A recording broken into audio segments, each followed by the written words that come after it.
interesting path along the way. Phoenix beat the Lakers, Nuggets, and Clippers, but those teams were missing Anthony Davis, Jamal Murray, and Kawhi Leonard, to name a few. Devin Booker was asked if his team is being appreciated despite beating teams with injured superstars. Y'all take a listen. We're not here to, justify what we're doing to anybody else, for real. I mean, we've had goals for this group and aspirations for this group since day one.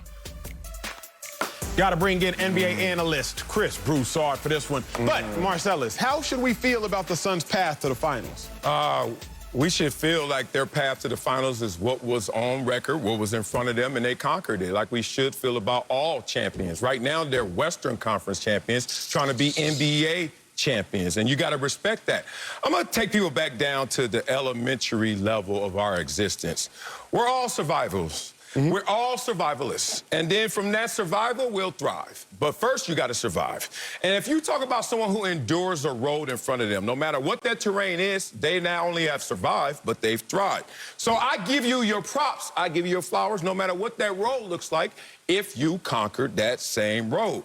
People want to always separate injuries from skill, size, speed, strength, will, etc. I'm here to tell you that it's a tangible, just like size is, speed is, all of those things. When people look at injuries, they always look at it in a different category, like, oh, that, but. Let me tell you, because I'm in the pool of guys who had great moments. Why I didn't have consistently great moments? I had 2 great years and a few good years. Why I didn't have more great years? I can tell you right now, that tangible called injuries. Like, that sucker come and sap you.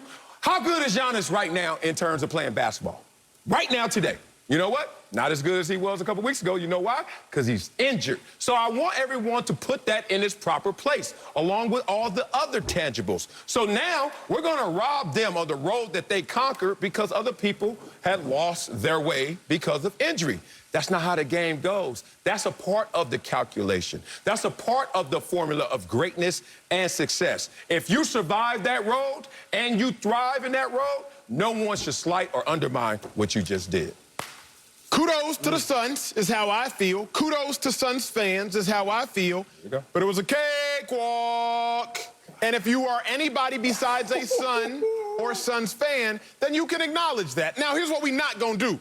We're not going to take away what they have earned, and they've earned the right to play in the NBA Finals. We're not going to take away what they have earned, and that is winning the Western Conference. But we're also not going to turn our eyes to the path they took to get there. Anthony Davis, first team, All-NBA, didn't play in the pivotal games of the opening round against the Lakers. Jamal Murray, first player since Michael Jordan, 3 consecutive 40-point games in the postseason. Youngest player, second to LeBron James, to score 40 points in an elimination game. Kawhi Leonard, first team, All-NBA this year, didn't play the entirety of the series. Cake walk. Now, Suns, y'all handled business. You can only beat the players that are on the court. So kudos to y'all. I'm not condemning you for it, but I'm also not going to turn a blind eye to it. Olympic Games coming up in a little bit less than a month. There's going to be a women's 100-meter dash. 3 people are going to stand up on the podium winning gold, winning silver, and winning bronze. I'm going to look at one of them people like, a woman by the name of Sha'Carri Richardson would likely be on that podium if not for an issue she stumbled into herself. Nonetheless, she would likely have taken a spot from one of y'all. Now, I ain't going to take the medal from y'all. I'm not going to take the gold, silver, or bronze from anybody because you beat who was out there and you beat the rest of the field. But I am looking side-eye like, this isn't really how things would have gone. So I'm not taking anything away from the Suns, but I'm also not going to turn a blind eye to the fact that the Suns got there by much easier measures. Cakewalk. All right, look, Marcellus, you obviously went philosophical. Acho, you kicked some facts. Some facts. I'm going to emphasize that word some because you left some out. All right, obviously, they had an easier path because of the injuries to the other teams. But the Phoenix Suns had injuries, too. Was not Chris Paul their team leader, their MVP candidate, the first team All-NBA point guard this season? Didn't he have a shoulder injury? Played with a stinger and was very much impacted by that as far as his quality of play. Then you go to the second round. Yes, Jamal Murray is out.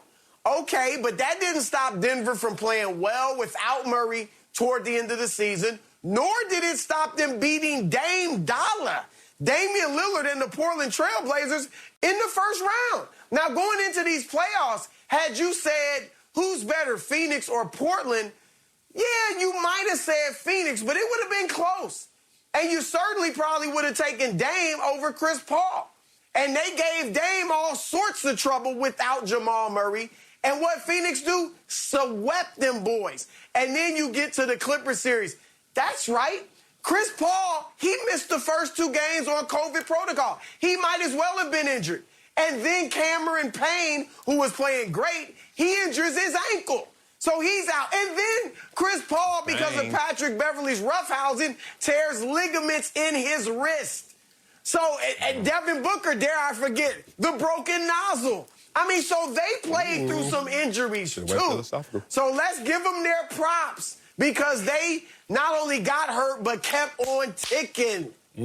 See, that would have been a phenomenal take. Nah, they clapping out here. On another show. Oh, really? And I say that because on another show, you may not have had the same level of astute analysts with intelligence that would challenge your take based upon statistical numbers. Let me get clean. But here's the problem, Broussard. Anthony Davis missed roughly 33% of his team's playoff games. Kawhi Leonard missed roughly 32% of his team's playoff games. And Chris Paul missed roughly 18% of his team's playoff games. So even if I wanted to concede to your take, which was a take worthy of snaps, not claps, but snaps. Even if I wanted to concede to your take, Broussard, the better players, which are Kawhi Leonard, based on being first-team All-NBA, Anthony Davis, first-team All-NBA last year, they missed more time than even Chris Paul missed. So, yes, the Suns faced some injuries, but they weren't nearly as long-lasting or as devastating as their opponents. Hey, man, look. Y'all too old to be pointing fingers right here because y'all saying the same thing just on the different side of it because y'all both over here trying to win. You know what they say about someone pointing fingers? 1 at you, 3 back at it, and then one at what the hell the thumb doing? The thumb is lost. The thumb is up in the sky right here. All champions aren't created equal, and this is what champions do. They endure. I'm going to continue to give receipts. Let's go literal. Forget the philosophical. Let's go 2019 when my boy Kawhi Leonard went out there in Toronto, gave them their first championship ever. Did he benefit from KD rupturing his Achilles and Klay Thompson not playing and ripping his ACL in Game 6? Yes, he did. What about when the Warriors, remember that? Chris Paul popped his hamstring. Come on now. And then we saw they were up 3-2 in that series. That didn't go so well. Kevin Love and Kyrie only played 1 game in the finals. We saw the Warriors beat that Cavs team. I'm going to go back to when Acho was just in the womb. Let's go back to when the Lakers beating the Pistons. Isaiah Thomas, ankle injury, didn't play in Game 6, barely played in Game 7. Remember when Magic hurt his hamstring in Game 3? Pistons win. Let's go to 91. I'll show you out the womb now. Hey, look at this little big old head, little kid. Top scorer, James Worthy, out. Top shooter, Byron Scott, out. Who wins? The Bulls. Come on, man. Every single year, this is how you get the crown. This is how you become king of the NBA, king in all sports. But now we're going to look at their path and want to highlight it and exaggerate it when this is just the normal terrain of how it goes every single year. No, I'm with you, Marcellus. That was great stuff, and you're absolutely right. Now, look, in fairness, this year we have seen more All-Stars injured than any other season. And that's a fact. That's fact. So you got to say that. Thank you. However, a few years. Now, look, if Phoenix wins this, let's say, for argument's sake, Giannis doesn't play, and Phoenix wins the championship. Yeah, for the next several months, maybe the next year or two, we will remember, yeah, Phoenix won it, but, you know, they beat a bunch of banged-up teams. But go a little further, 5 years from now, 10 years from now, nobody's going to be thinking about that. All we're going to remember is Chris Paul got a championship, and Chris Paul became only the third small player to ever lead a team to a title, joining Isaiah Thomas and Steph Curry. You mentioned the Lakers, Marcellus, back in, they beat the Pistons in '88. when Isaiah Thomas had the bad ankle. The following year, Byron Scott, 20-point scorer, out completely. Magic Johnson, leading scorer for the Lakers, plays 75 minutes in the series because of his hammy. We don't remember that. We just say Isaiah Thomas won his first ring. You know, we just give these guys props for Jordan. We just say they beat the Lakers. He beat Magic, right? We don't mention Worthy was out. And